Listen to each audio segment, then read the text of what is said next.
बिस्मिल्लाहिर्रहमानिर्रहीम। नाजरीन, इस वक्त हम जामिया सिद्दीकिया मुफ्ती हबीब रहमान साहब के यहाँ मौजूद है, जो मसूल वफाकुल मदारिस इब्तिदाई और मुआविन नाज़िम हज़ारा डिवीज़न है। और चूँकि आज वफाकुल मदारिस के जो इम्तिहान उसका आखिरी पेपर है और DC साहब ने भी आज इस मरकज़ का दौरा किया, तो इस वक्त हमारे साथ नाज़िम हज़ारा डिवीज़न वफाकुल मदारिस जनाब मुफ्ती हबीब रहमान साहब इस वक्त हमारे साथ मौजूद है। कुछ बातें इनसे हम पूछेंगे कि हज़रत ये जो निज़ाम है, एक मुनज़्ज़म निज़ाम के तहत ये वफाकुल मदारिस के इम्तिहानात हो रहे हैं, लेकिन ये कुछ दिन पहले देखने में आए कि एक पर्चा आउट हुआ था। तो पहले ये बताएं कि ये पर्चा कैसे आउट हुआ, क्योंकि निज़ाम तो बड़ा मुनज़्ज़म है। हमने देखा आज भी कि तलाशी होती है सुबह जब बच्चे इम्तिहानी मरकज़ में दाखिल होते हैं, और या इसको आप कोई साजिश समझते हैं या ये नुकसान कहाँ से हुआ है, इस हवाले से आप ज़रा बताएं सर। बिस्मिल्लाहिर्रहमानिर्रहीम। मैं सबसे पहले शमाल TV और आप तमाम अहबाब का शुक्रगुज़ार हूँ कि आप आज आए और हमारे DC साहब और हमारे आज के मायने और विज़िट को आपने दिखाया और नाजरीन तक हमारी आवाज़ को पहुँचा रहे हैं। जहाँ तक आपके सवाल का ताल्लुक़ है, ज़ाहिर बात हम इसी माशरे में हैं और इसी माशरे के अफराद में मुख्तलिफ़ किस्म के इंसान होते हैं लेकिन ये एक सवालिया पर्चा जब आउट हुआ तो यकीनन इसमें बहुत से इश्कलात पैदा हुए, लेकिन अल्हम्दुलिल्लाह ये बहुत ज़्यादा क्रेडिट हमारे सूबे को जाता है कि हमारी सूबे की क़ियादत ने शुरू से लेके खैबर पख्तूनख्वा तक, फिर पंजाब तक, और पंजाब की जो हमारी वफाक की क़ियादत थी उसने मिल के उन्होंने आखिरी फ़र्द को पकड़ा और आखिरी फ़र्द को पकड़ के गोया कि उसको जो भी कानूनी और वफाक के ज़ाब्ते के मुताबिक फ़ैसले हैं वो हो रहे हैं। और इसमें तहदीस बिन नेमत की बात यह है कि दफ्तर वफाक हो या हमारी क़ियादत हो या कोई मरकज़ी शख्स हो या उन मरकज़ी किसी शख्स का कोई नुमाइंदा या कोई फ़र्द या दफ्तर का कोई अमला किसी किस्म का दूर तक भी कोई मुलव्वस नहीं था, बल्कि किसी एक इलाके के किसी एक फ़र्द की यह गलती थी और उस फ़र्द ने एक तरीके से इस गलती को करके इस पर्चे को आउट करने की कोशिश की। लेकिन ये भी तारीख़ी रिकॉर्ड है कि इतनी बड़े मसले को एक दिन के नोटिस पर बेशुमार जो दरमियान में सिलसिले थे उनसे होकर असल फ़र्द तक पहुँचे, उन पर्चों को पकड़ा और उन सारी चीज़ों को पकड़ के उसको जो है वो तहवील में लाया गया। एक तो ये वफाक का रिकॉर्ड है कि वफाक ने असल मुजरिमों को सिर्फ़ एक दिन के अंदर जो बहुत तवील सिलसिला था उन सबको पकड़ने में कामयाब हुए, और ये हमें समझो हमारे अकाबिर की दुआओं, इखलास और उनकी तवज्जुहात की बरकत थी। दूसरी जो मसला तो हो गया, ये मसला तो सरकारी स्कूलों में हर जगह बहुत बड़े पैमाने पर होता है, लेकिन हमारे यहाँ अगर पर्चा आउट हुआ, रात को ख़बर मिली है,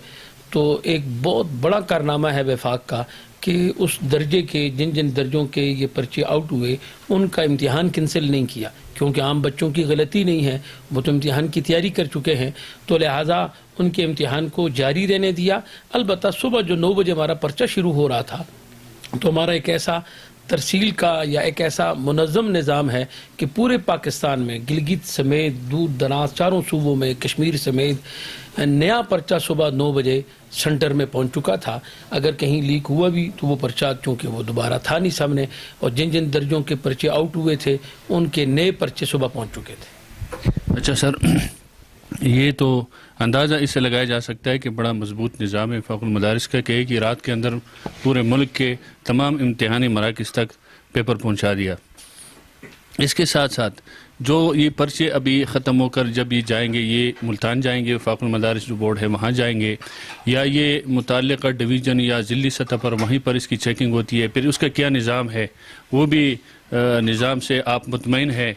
वफाकुल मदारिस के जो नाज़िमीन हैं या मदारिस वाले, या इसमें भी कोई ख़तरा लाहिक हो सकता है कि मार्च के अंदर कोई गड़बड़ हो सकेगी? अल्हम्दुलिल्लाह जिस तरीके से हमारा इम्तिहानी नज़म ये तमाम इदारों के लिए काबिल नमूना है, इसी तरीके से उससे कई गुना ज़्यादा जो हमारा चेकिंग का सिस्टम है वो भी पूरी दुनिया के असरी और दीगर इदारे और यूनिवर्सिटियों के लिए भी काबिल नमूना है। एक बात तो ये है कि ये पर्चे चेकिंग किसी घर में नहीं होते, किसी मदरसे में नहीं होते, बल्कि ये सारे के सारे पर्चे حتیٰ کہ اس دفعہ ہمارے پاکستان میں نیا آرڈر آیا تھا کہ اتوار کا پرچہ بھی اتوار کو جائے، تو ہمارے تمام پاکستان بھر میں ڈاکخانے کھلے ہیں اور اتوار کے دن پرچہ ہوا، اور اتوار کا پرچہ بھی ہمارا اسی دن ہی حوالے کر دیا جاتا ہے۔ جس سینٹر میں پرچے ہو رہے ہوتے ہیں وہ سیل کرنے کے بعد ان کے حوالے بھی نہیں ہوتے، بلکہ اس کے لیے باہر سے الگ سے افراد ہوتے ہیں اور جو ذمہ دار ہوتے ہیں وہ ان پرچوں کو اٹھا کر وہ براہ راست جو ہمارا مرکزی پاکستان کا دفتر ملتان میں ہے وہاں پر یہ پہنچا دیتے ہیں۔ پھر جو چیکنگ کا نظام ہے وہ صوبائی نظام ہے، چاروں صوبوں میں چیکنگ کا نظام موجود ہے، لیکن اس کا یہ مطلب نہیں کہ صوبہ خیبر پختونخوا کے پرچے خیبر پختونخوا میں چیک ہو رہے ہوں اور سندھ کے پرچے سندھ میں چیک ہو رہے ہوں، ایسا نظام نہیں، بلکہ اس کے لیے نظام یہ ہے کہ کتابیں تقسیم کی گئی ہیں۔ مثلاً ہماری بخاری شریف کا پرچہ ہے تو اگر وہ دیا گیا ہے کراچی میں یا سندھ میں تو پورے پاکستان کے جو بخاری کے پرچے ہیں وہ کراچی میں چیک ہو رہے ہوں گے۔ اگر مشکات شریف کا پرچہ مثلا خیبر پختونخوا میں دیا گیا ہے چیکنگ کے لیے تو ایسا نہیں ہے کہ صرف صوبائی پرچے، بلکہ پورے ملک کے پرچے وہ خیبر پختونخوا میں چیک ہو رہے ہوں گے، اور ان کی جو پہلی علامت جو ہوتی ہے، جو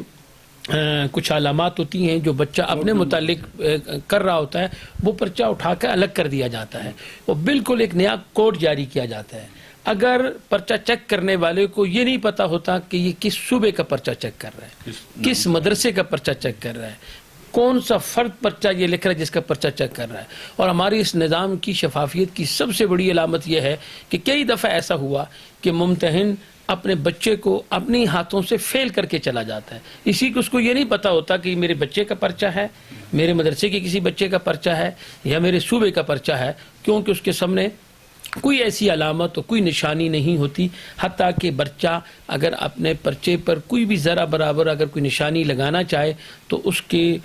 جو نمبرات ہیں، اس کی جو چیکنگ ہے، اس کا نظام بھی الگ کر دیا جاتا ہے اور بچے کو اس نقصان کا سامنا کرنا پڑتا ہے۔ اس لیے ہمارے بچے اس بات کو بھی اچھی طریقے سے سمجھتے ہیں کہ انہوں نے پرچے کے درمیان میں کوئی بھی ایسی کوئی نشانی یا علامت وہ نہیں لگا سکتے ہیں۔ اس لیے چیکنگ کا نظام پھر جو اندر موجود ہوتا ہے اس پر بھی حضرت امام المحدثین شیخ المشائخ مولانا سلیم اللہ خان نور اللہ مرقدہ نے ایک بہت مضبوط نظام بنایا تھا، اور ان کا بنایا ہوا نظام اور قائد مدارس دینیہ حضرت مولانا قاری حنیف جلندری صاحب، اور اس میں اب مزید بہتری ہمارے شیخ الاسلام